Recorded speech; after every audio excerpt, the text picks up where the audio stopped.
I'm glad I put this on the list. Why?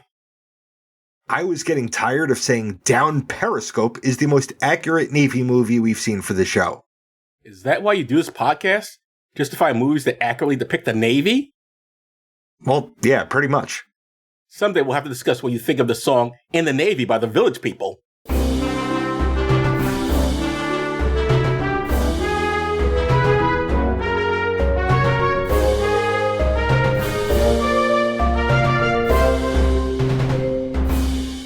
Welcome to Does This Still Work? The podcast looks over movies and asks, does this still work? I'm Joe Dixon. And I'm George Romacka.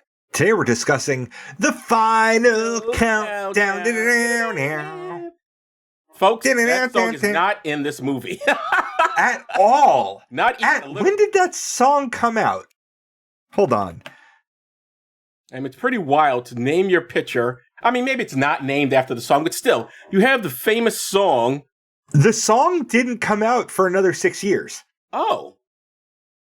Well, then I'll explain it then. They should have gone back in time. Final Countdown. But yeah, we're talking about the Final Countdown, the movie from 1980, and some historical context. First, podcasty stuff. We're excited to announce that we've joined the Creator Accountability Network. CAN is a nonprofit dedicated to reducing harassment and abuse through ethical education and a system of restorative accountability. We joined because we care about the safety and well-being of our community members.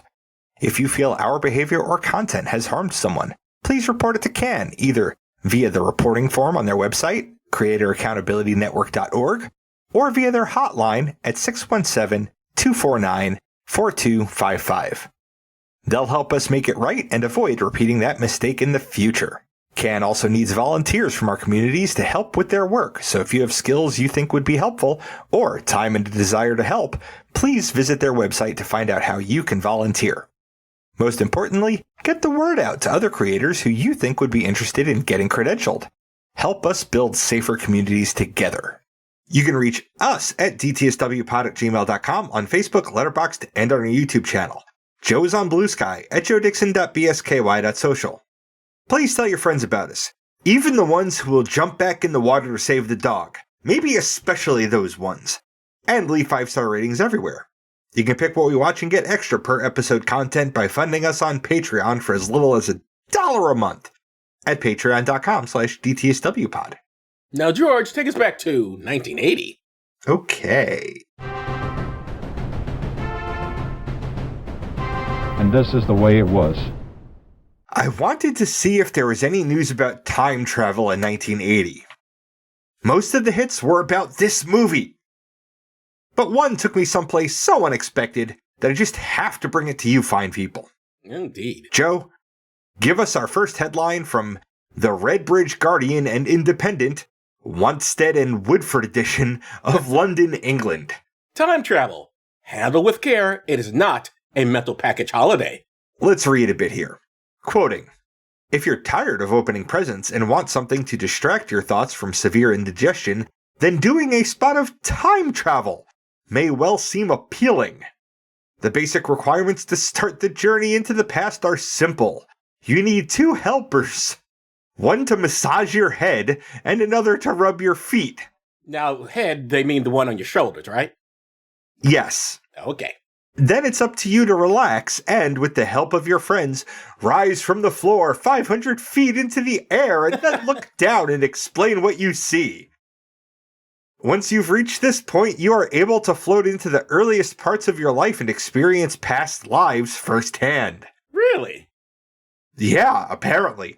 But before you drop the paper and rush to the nearest available people to help you start the process, you would be wise to read on. Time travel, astral projection, should not be regarded as a instant mental package holiday. It is a subject that few know much about, and fewer can successfully harness. Okay, so they're seriously saying if someone rubs your feet and another person rubs your head, you get an astral projection and see into your past that you already know, but that your past as a child or something? Well, and past lives. Past lives, okay. Sure. So much so that the author describes a session with a hypnotist wherein he astral projected a bunch of times and came away with the notion that he was a pilot in a past life. Did I ever tell you I've gone to a hypnotist? I think you've mentioned it. Did I tell you it's bullshit? Yes, you have. Well, it still is. And I'm sure it was in 1980 or whenever this guy went to the hypnotist. He didn't have any past life. What the hell? Come on, man. So this sounds remarkably like what I called journeying when I went through my 1-year shamanic phase between Christianity and atheism. Which was I would just listen to a really repetitive drum track and then let my mind wander. And it wandered places. It's what happens when you bore yourself to fucking out of your gourd. Do you know, I read ahead on your thing, so I know you don't really bring this up, but do you, George, personally know how time travel is possible? First of all, is it possible to travel to the past? I do not believe so. No, it's not. It's scientifically shown, but is it scientifically shown that you can travel to the future? No, because nobody's done that yet. And gotten there and then waited for everybody to catch up and say, hey, remember when I left your timeline? Here's the thing, theoretically, and people can correct me if I'm off a little bit on this. If you build a ship that goes, I think, at the speed of light off of the Earth, and then return at the speed of light back to the Earth, you will skip days and years, and suddenly you'll travel into the future. So that... kind of.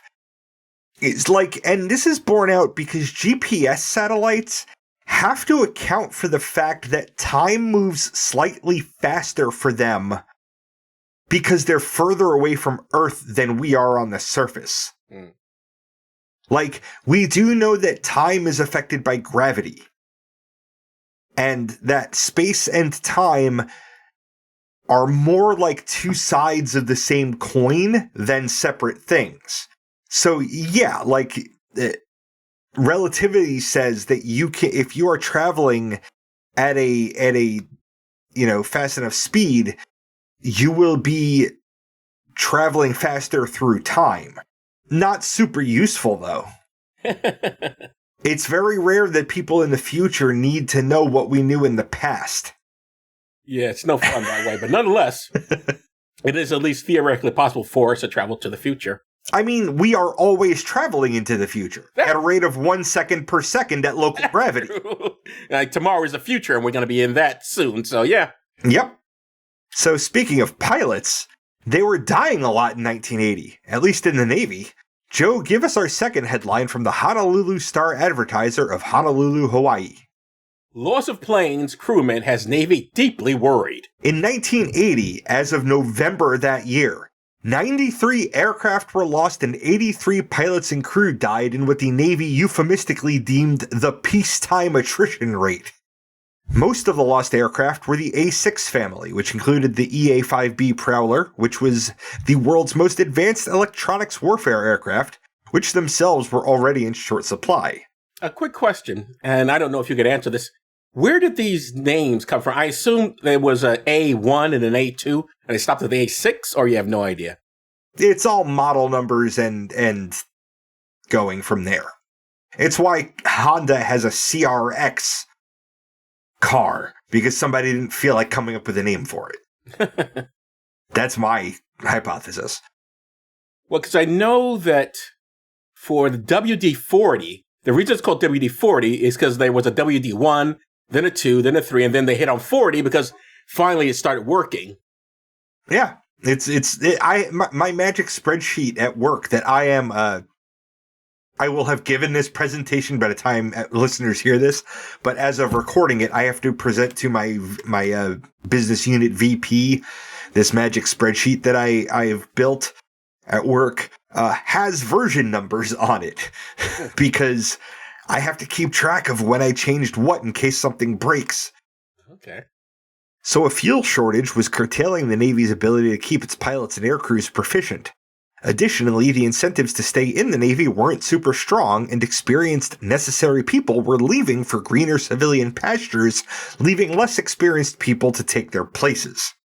That makes sense. Yeah. But speaking of pay, Joe, give us our last headline, also from the Honolulu Star-Advertiser. Can't make it on service pay. More and more Navy people applying for food stamp aid.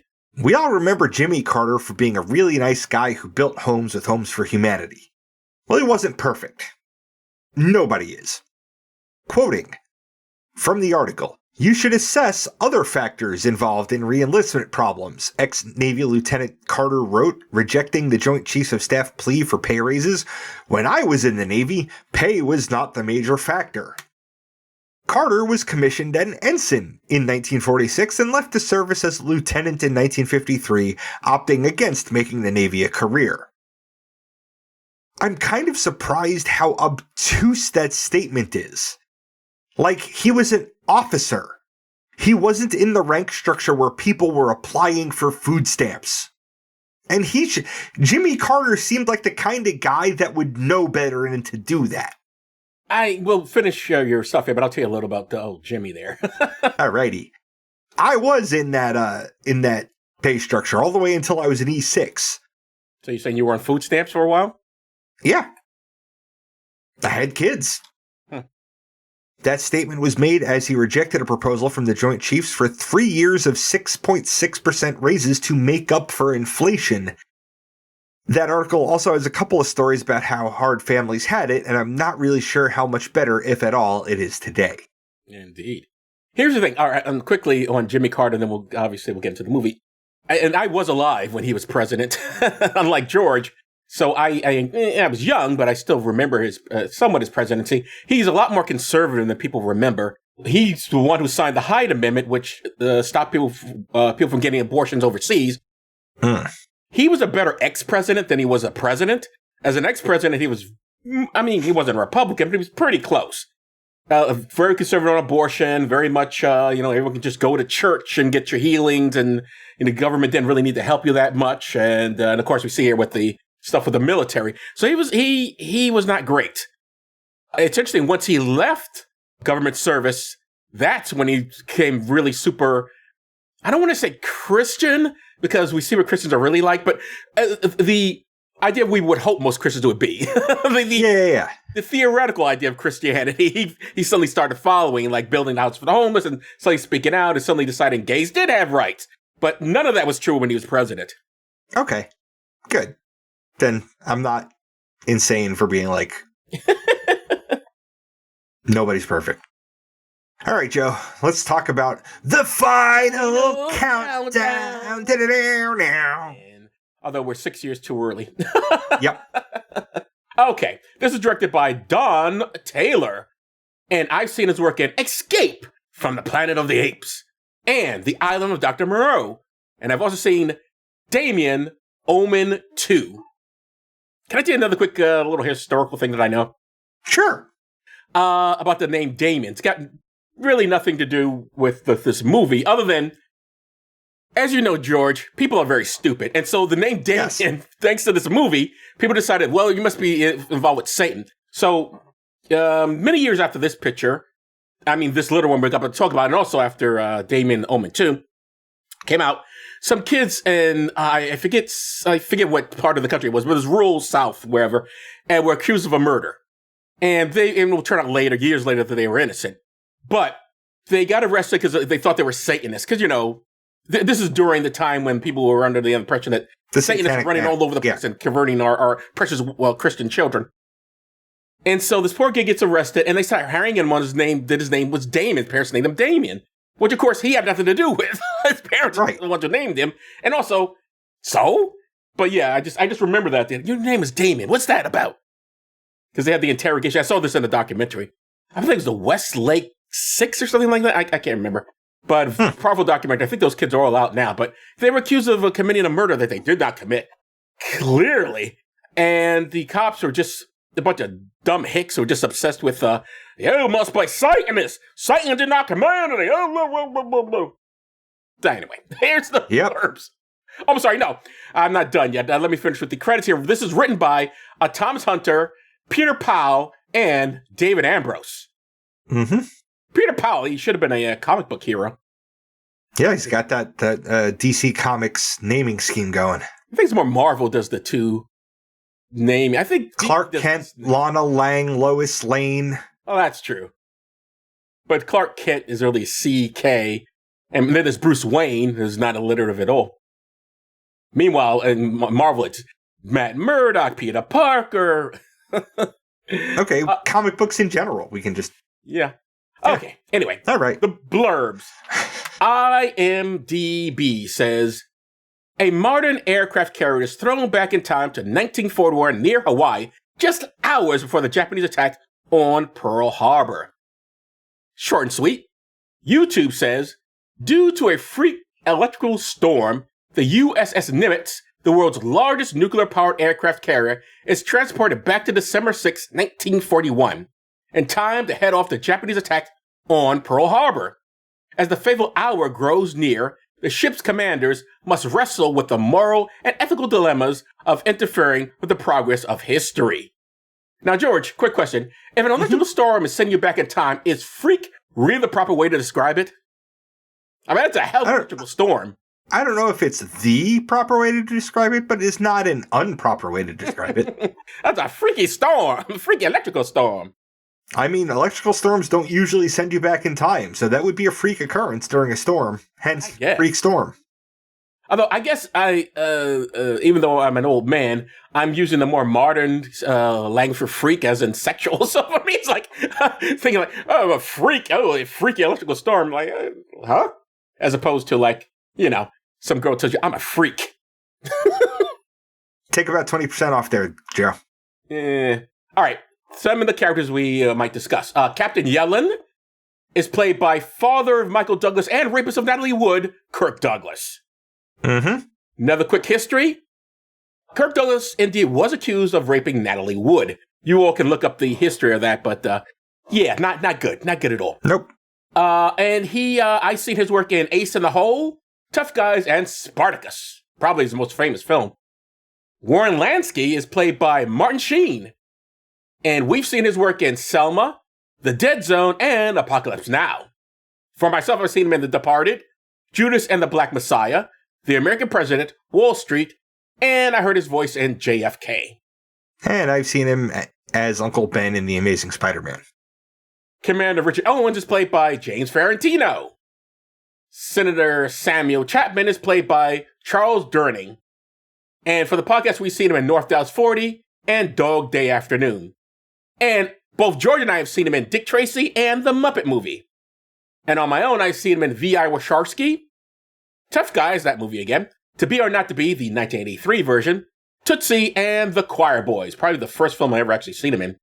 And I saw him in Oh Brother, Where Art Thou? This movie is about an aircraft carrier in 1980 that, for no good reason, goes back in time to Pearl Harbor just before the 1941 attack that would bring the U.S. into World War II. Mm-hmm. If you're an old guy like me, you've probably seen your share of Twilight Zone episodes. The original Twilight Zone, not all the terrible knockoffs that came later. In the Twilight Zone, there would be some otherworldly thing that happens, and the show would then spend 30 minutes having characters argue over a philosophical dilemma caused by this event. In this case, the dilemma is, should this nuclear-powered warship stop the Pearl Harbor massacre or allow history to take its course? At the very beginning of the picture, a guy is dropped off by a mysterious figure who has hired him to do an efficiency check on the USS Nimitz.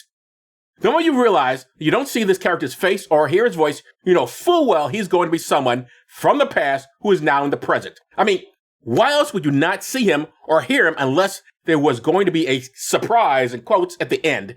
Which either means he was going to be someone like Hitler, or as it turned out, a character who gets trapped in the 40s but is now in the 1980s. I mean, that's a fair criticism from 2025. People had seen a lot fewer movies in 1980.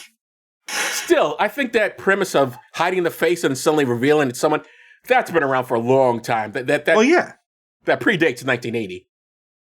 Another thing straight out of a Twilight Zone is having a character who knows a lot of history, and he spouts it strictly to inform the audience that doesn't know that history.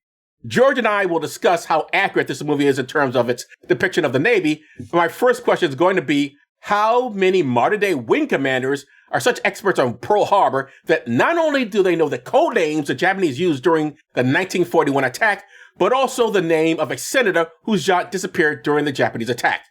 That is some serious historian shit. Good thing he wasn't into the Vietnam War. Otherwise, where would this premise be? Well, I mean, he was writing a book. Fortunately about World War II and the Pearl Harbor. Yeah. Not the Vietnam War, the most recent war that this country fought. Yeah, but I mean, you can't knock it. I'm just saying. Whatever. People write books about what they're interested in. Just a good, nice little coinkydink there that he just happens to be goes back in the time because he studied the Vietnam War. Almost like this was a movie written by people with a script. By the way, the senator I mentioned, he doesn't exist, which makes sense because a real senator that would be elected anytime in the 1940s would, yes, marvel at this modern technology he's seeing, but his first question would be why a Navy ship has black and white people serving on it like they're equal or something. Even more ahistorical. He speaks to the Japanese without using one racial slur, which is not very likely for a white man of that era. Sure isn't. For a movie about a real event, it sure does avoid real history. Basically, this is a right-winger's idea of the past. For the right, racism against non-whites didn't exist until liberals invented it in the 1960s. Now, due to this film being made in 1980, the aircraft carrier fails to prevent the Pearl Harbor attack, which is any film... Okay, stop for a second. Yes? Stop. That has nothing to do with the film being from 1980.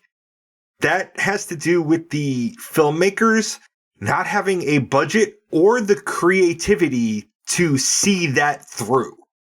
Well, let me finish, because I do think... Okay. No, because films of the past, traditionally, whenever they have a character go back in time, they never affect historical events. It just does not happen.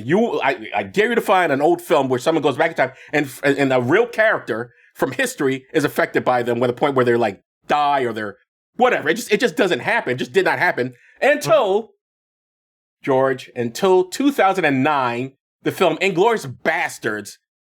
When that film came out, that was set in World War II, and these guys are hired. Oh, well, hired. They were in the military. Their mission was to kill Hitler.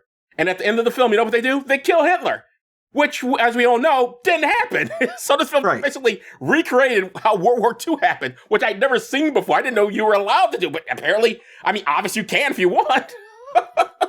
And I'm tempted to not say this just so that we'll get any emails at all, but Joe is talking about movies that are dealing with actual historical fact. Like, Back to the Future doesn't count because none of that shit was real anyway. No, certainly, yeah. Right. Well, yeah, I mean, again, I'm talking about real people. Not them going... I know what you're talking about. I'm telling the audience that might write in to debate us on that. So, the final countdown made up a senator, Inglourious Bastards made up the end of World War II, which is way more gutsier. Even though, and this is true, the director of Inglourious Bastards, Quentin Tarantino, is an asshole. That's neither here nor there. George, I left out a lot. Would you like to add anything? No, because one of your questions will deal with anything that I'd want to add. Okay, terrific. So let's get into it. Discussion time. George, as a Navy vet, can you tell me how many wing commanders are experts on Pearl Harbor? No, I can't, because I would have no fucking way of knowing that information, Joe. That's a really silly question to be asking anyone. Not really. I mean, when you were stationed... No, it's not. You didn't... Because I was on... How many ships, Joe? Harbor? Joe, how many ships was I on? I don't know. 3? 2? 1? I don't know. 1. Right. Okay? It was an aircraft carrier. Okay. What department was I in on that aircraft carrier? I don't know. Reactor department. Yeah, reactor department. Not the air wing. How many wing commanders do I know, Joe? I have no idea. 0. So I would have no way to answer that question. Well, did you go on the what is it called? Not the dock, the deck, whatever, and watch the planes take off? You never talked to these people? They were flying the planes, Joe. No, I couldn't talk to them. Not when they're flying. Once the plane came, you never talked to these people at all. You had no interactions with them. You just watched them take off, and that was it. And maybe land back. You don't sound very friendly, George. They were officers. They had their own fucking cafeteria. Like, there wasn't a lot of opportunities for an enlisted guy in the engine room to mingle with flight officers. What about who was the guy who talked to you when you had the bird on your head? That was when I was on shore duty in Pearl Harbor. So you were in Pearl Harbor. When you were in Pearl Harbor, did people just discuss, hey, let's talk about the Pearl Harbor? There weren't any aircraft carriers in Pearl Harbor. I'm just saying, people did not have this conversation, and you didn't when you were in the military, and I'm right. Don't try and pretend I'm not. All right. Other than the nonsense of time travel via electrical storm. I just said I didn't have that. How am I telling you you're wrong? I'm just telling you I couldn't possibly know the answer to the question.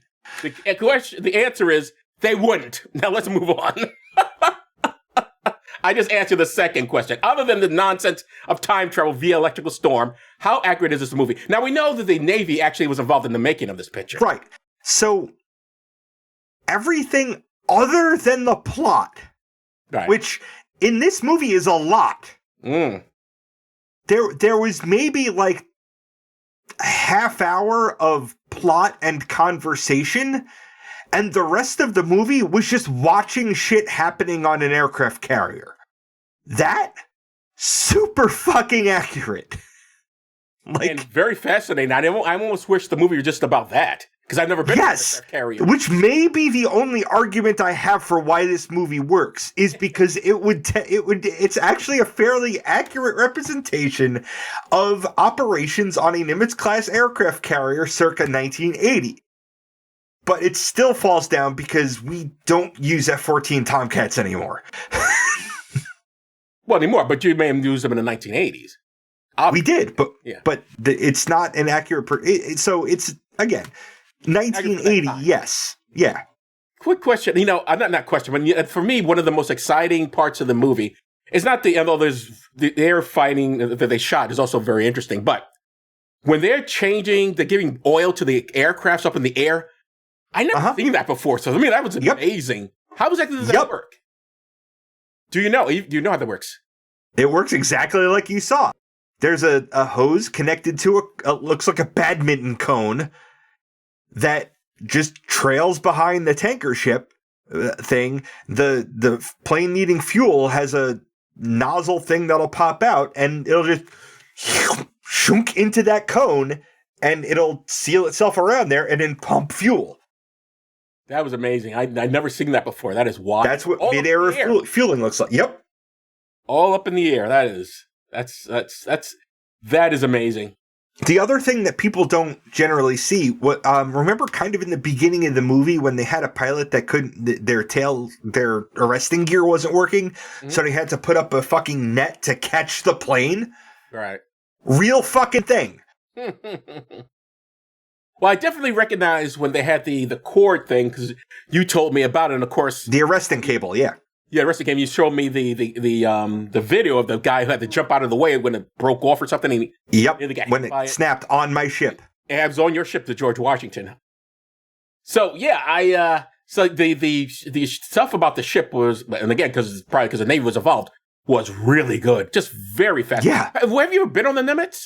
No, I was on the USS George Washington, which was a Nimitz-class aircraft carrier. So functionally, it was the same ship. Okay. Okay. Like, my ship was a copy of that one. Gotcha. Fascinating stuff. If you could go back in time, would you do something that would change history? This is sort of like a little outside, but it's pretty much the topic of the movie. I don't know. If I went back in time, could I do something that would change history? The way my mind works is if time travel was possible, if you could go back in time, the moment you go back in time, you've already changed history. Unless that time already accounted for you being there. Like, I kind of operate under a hypothesis that even if you could do that, you already did that. So the timeline is already what it would be. Yeah, I sort of agree with you on that, actually. I sort of think that as well, that the fact that you invented, this time machine itself is a historical event. So when you use it to go back in time, well, that means it's already happened. What you go back... because really, what we're talking about is your consciousness... Yeah, when we think of time travel, we have this incredibly human, self-centric idea that it's the same thing with life after death. We imagine that our self, our consciousness, our whatever makes us us, we'll travel back in time and then be that back. There's no, even if we could do that, there's no fucking guarantee that your consciousness is going to survive that trip. Like, we... There's no telling who you might be when you do that. It's true. Yeah. It's never been happened, so you can't really, I can be certain about it. Yeah, how do we know that when we die, it's not that we are reincarnated as somebody new? Maybe we actually become who we were in a past life, and then we regress backwards to the fucking beginning of the earth. Who the fuck knows? Although I'm pretty certain when you're dead, nothing happens. Yeah, me too. But if I could go back in time and change history, 100%. There's so many things I would happily change. Not the least of which,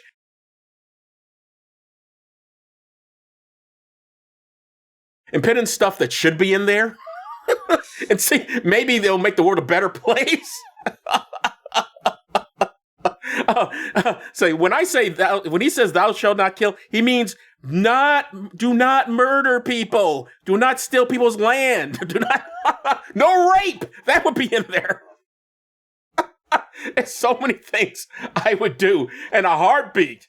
And hopefully it'll take and people will be better people because of it. Because certainly the holy books written at their time left out a lot of very important shit that they should have had in there. Yep. Considering, God is supposed to have been involved. You think he'd have known all this? You would think. So weird that he doesn't. Anyway, what do you think of the struggle between following orders and following your conscience? This is also an issue that's right now in the news of all these soldiers who have determined they're going to listen to the commander-in-chief or the law. In point of fact, in the military, you have a duty to obey lawful orders. The president may be the commander-in-chief. That does not mean that every order he gives is necessarily lawful. The president is more than capable of giving unlawful orders that the military would be duty-bound to disobey. The oath we take is to defend the Constitution of the United States against all enemies, foreign and domestic. It is not an oath to suck the cock of the fucking president. And the person who is in charge of our Department of Defense is not the War Department. Should be tried for fucking treason. 100%. He was in the military, so he knows, and he himself had to do the same pledge you had to do, as every serviceman has to do. I pledge allegiance to the Constitution of the United States of America. Well, it's not I pledge allegiance, it's... I'm sorry, what is it? Solemnly swear to support and defend the Constitution of the United States against all enemies, foreign and domestic. Right, but he had the same thing as you. And to obey the orders of those appointed over. The lawful orders of those appointed over. Right. You're not supposed to follow illegal orders. That is 100% in the military code. Yep.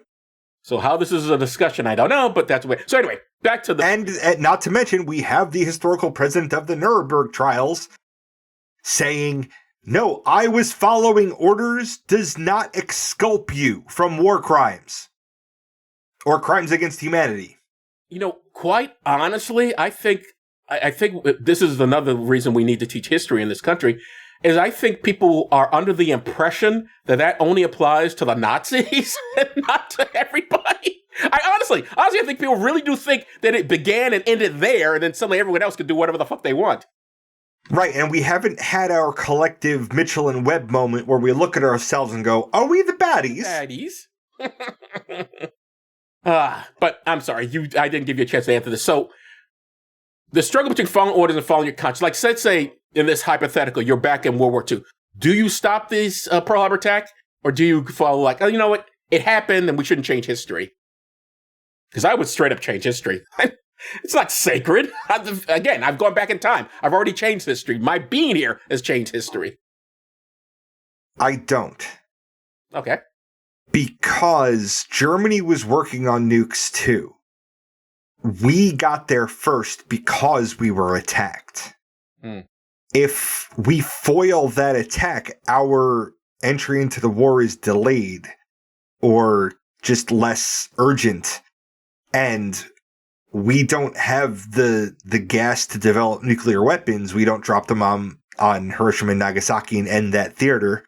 Like, there's a lot, like, I can't predict how my actions would affect the future, and the future is already fucking precarious as it is. So I do not fuck with history if I'm there. Well, I understand your argument, although in my mind, since I already know that the germs are working on a nuclear bomb, I could prevent that. Now, also, yeah, you're right. Yeah, but you can't prevent that from the air. The people at the time are going to be like, hey, we don't want to fight World War II. And then we go, well, we're from the future and we know what happened. So, and frankly, don't challenge part of the problem would be the technology. Part of the problem would be convincing everybody that you're actually from the future. Once they see all our tech, they would, I would think. But then, who knows? Yeah. You don't think they spent $50,000 on a hammer, $40,000 on a toilet seat, do you? But I would change it because, fuck it. All right, like I said, because I'm already back there. Would this have been a better film if they had prevented the attack? Yes, 100%. They could have actually done with less of the totally accurate, wonderful Navy footage and squoze that in, but they didn't. They took the cheapest. They went right up to the edge of that and then chickened the fuck out. By having the storm, chase after the ship and swallow it, even though, they were trying to do the mission. Yeah, it's amazing. Why did it come back? Why did it come there? It's never explained. Suddenly electrical storm starts, and an electrical storm comes again just to put them back in time. Took some out of time, brought them back in time, then brought them to the present day, I should say. Almost like it was written by a person writing a script. But it would have been a much more exciting picture. Yeah, had they preferred the Harbour time to see all these, and we do see a little bit out in the picture where a Martin craft, or at least a Martin from 1980, finding this craft from 40 years earlier, 1940s. And it's exciting to look at. Yeah. Would a better explanation for time travel have helped this film? No. Because there is no, I reject the premise of the question. I don't know what kind of better explanation for time travel there is. Yeah, I'll let you Storm is as good as anything else. Right. This one worked as well as it did for what it did because it didn't get bogged down into why is this fucking making time travel happen. It was just, it took them most of the movie to come to grips with the fact that time travel happened. The how of it would have just made it a 3-hour fucking ordeal. So I think actually any explanation of how time travel happened would have hurt this movie. Look, I don't need the film to be racist. However, it would have been interesting if they just had the senator at least say something and go, hey, we don't do that sort of thing anymore. So just something, some acknowledgement. The military in the 1940s was segregated. And they use a lot of unfortunate language to describe the Japanese. It's odd that this man, the senator for that time, he's just cool. He's like, no racial slurs coming out of my mouth. I'm not racist. I'm not sexist. Nothing. I see equality everywhere. Oh boy, historically inaccurate, folks, to say the least. Yep. Can we get a little bit more about the ship stuff? What did you think was the most? I guess everything about it was super accurate. What was the most inaccurate, if you could think? Did you find anything that was all right, that probably wouldn't happen? No, it was they did a really good job of navying in this movie. Even it was comedic. When sort of 2/3 of the way through the movie, when the captain gets on the bridge and they're like, "Captain on the bridge," and then he's like, "Never mind, come with me," and they're like, "Captain, leaving the bridge." That was just accurate. And they played it for fun, and that would have been funny it was funny because that's how it would have happened. I found no fault in the naviness of this movie at all. Because I've seen a few military pictures, and I seldom seen the captain's on the bridge and everyone stands, and the captain's no longer on the bridge. So that to me is somewhat new. I haven't seen that in too many pictures. I'm not sure did that even exist in up Periscope? Down Periscope? Down Periscope, excuse me. I don't think that even existed in down Periscope. No, but that was also a different. They don't really do that on submarines that I'm aware of. Oh, okay. So, I didn't know that. So it's different for each ship. Classes of things work differently on different vessels. Well, flesh that out a little bit. So, like on a submarine, You wouldn't want to be engendering an automatic response for people to stand up, which could be noisy in a situation where you're supposed to be running silent and not making any noise. Gotcha. Interesting. Okay. Aircraft carriers, you don't do that. You're a fucking floating city. You're not hiding the fact that you're there. We do have something called deceptive lighting, in which we can actually make our ship look like a smaller ship. If it's dark and stormy out, we can do that. How would that work? By turning on different lights on the ship and turning off other lights. And just makes it look smaller? Yeah. Interesting. Okay. Huh. But it has to be nighttime and stormy. Now, I know you worked down in the basement, whatever, but if you were on that particular ship, where would you have been in this picture? You wouldn't have seen me. Oh, so you were really down there, so... I was in the engine room. Right. And they don't deal with the engine room. Okay. Fascinating. Did you sign up for that, or did they just assign you the engine room? I went into the Navy knowing that I was going to be a nuclear electrician. Right. And that would take you downstairs. Okay. All right, just curious. All right. I really got nothing else to ask other than, does this film still work? I'm going to say yes for the purposes of it being a good Navy movie from 1980. As a science fiction movie, I mean, it's not the worst. Again, like, it not having an explanation for the time travel served it better. Okay. Like, actually,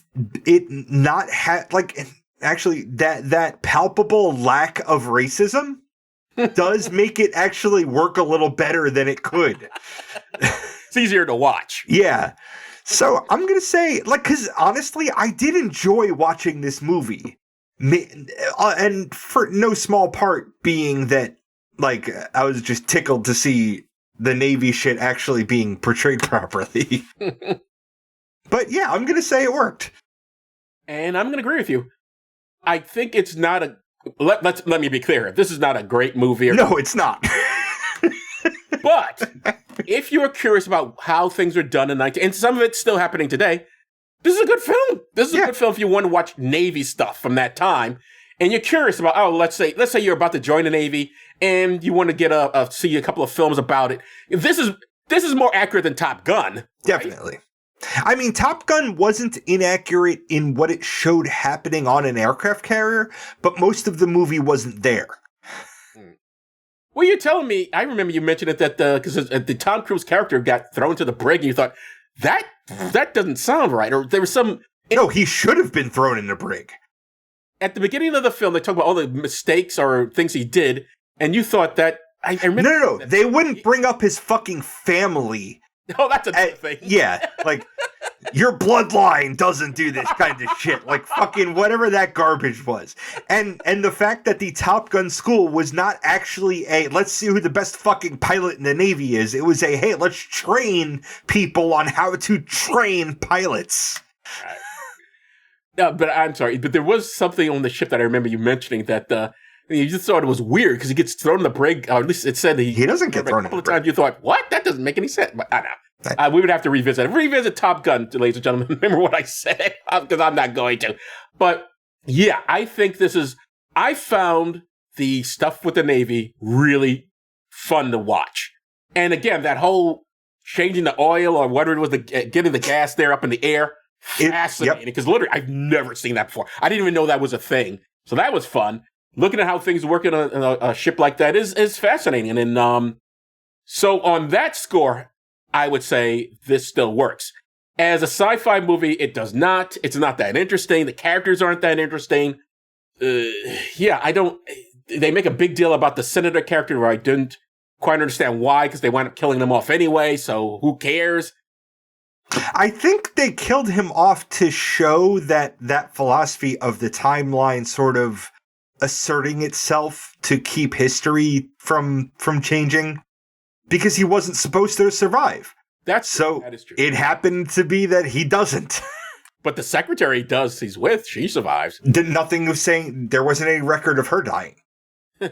I do want to ask you a quick thing about him. Not so much about the character, but explain to me the science behind, if you know it, he gets a hold of a flare gun. Mhm. He thinks he's being kidnapped by these people because they're not taking him to Pearl Harbor where he wants to go. And so he gets a flare gun and he threatens the pilots and they struggle and then the flare gun goes off and blows up the entire ship. Explain to me why that would happen. Or the helicopter, I should say, blows up. Flare gun hits something sensitive that's sparked in a fuel tank. So it would have to hit the fuel tank. Just if you shot, That's the only reason why a helicopter will explode is if the fuel goes. No, because if you remember, then they had when he first posed the flare gun at the guy. He says, "If you shoot that, we're all going to blow up." He didn't say, "Hey, if you shoot the fuel," because it's likely that it's going to ricochet and hit something sensitive and blow up the helicopter. Like the helicopter has decent armor on the outside, not so much on the inside, because you don't try to shoot things inside. So you say, so I guess theoretically, obviously something like that, an explosion like that could happen, but it probably would have to hit the fuel tank though, not really just fire off anywhere. Yeah, because I was curious about, like, really a flare gun would just make the whole thing explode like that?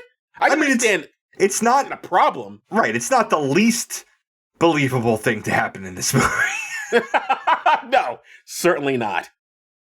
Okay, and that's it. I don't know what else to talk about it. We both agree it works. And we both agree the reason it works is because of the Navy parts. If it wasn't for that, this would not be a good picture at all. Yeah. The characters are not interesting. The story's not that interesting. I still find it... I mean, I know you haven't seen as many movies as me, so maybe you're not as cynical about it. But I just love the guys like, hey, I happen to know all this stuff conveniently. That's going to come really important to the plot. And it just... I know, yes, it's a movie. Yes, someone wrote it. But still, it's so cliche. Mm-hmm. No one goes like, hey... let me look it up. Let me go to the library and look up a book and read it. No, I know this information already. To the point where he even knows, again, I love that he knew the code names of the Japanese pilots. Like, okay, that's wild, man. You were really doing your homework there.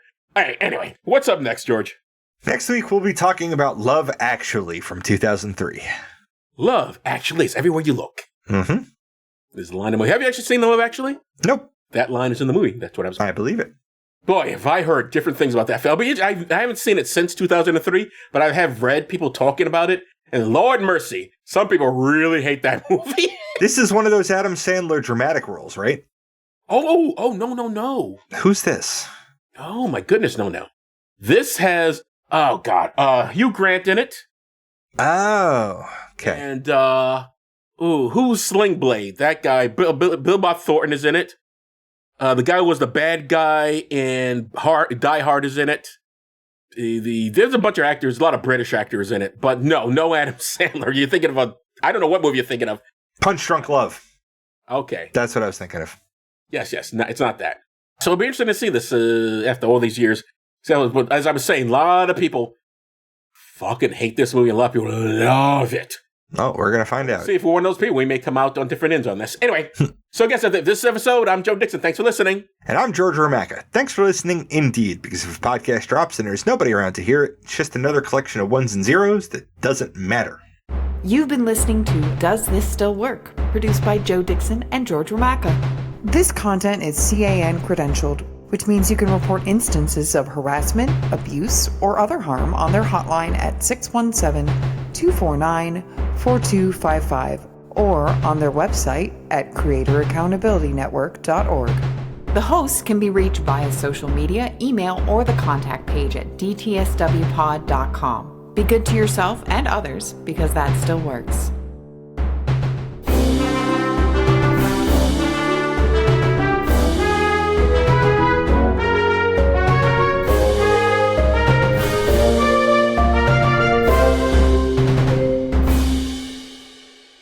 This movie is about an aircraft in 1980 that, for no good reason, goes back in time. Stop. You didn't say carrier. You just said aircraft. Oh, sorry. From No Stupid Questions. How would an immortal person maintain legal identification over decades or centuries without raising suspicion? From Stupid Questions. Everyone keeps saying that learning Chinese is very useful, but what does it actually get you? All educated Chinese people speak English. From Random Questions. If you had to pick between never having caffeine or nicotine ever again, which one would you choose to keep? Alright, back to No Stupid Questions. What happened to the hippies? Back to Stupid Questions. How am I still cold if my house is set to the same temperature it is in the summer? Alright, and Random Question. What technology today will seem ridiculous in 20 years?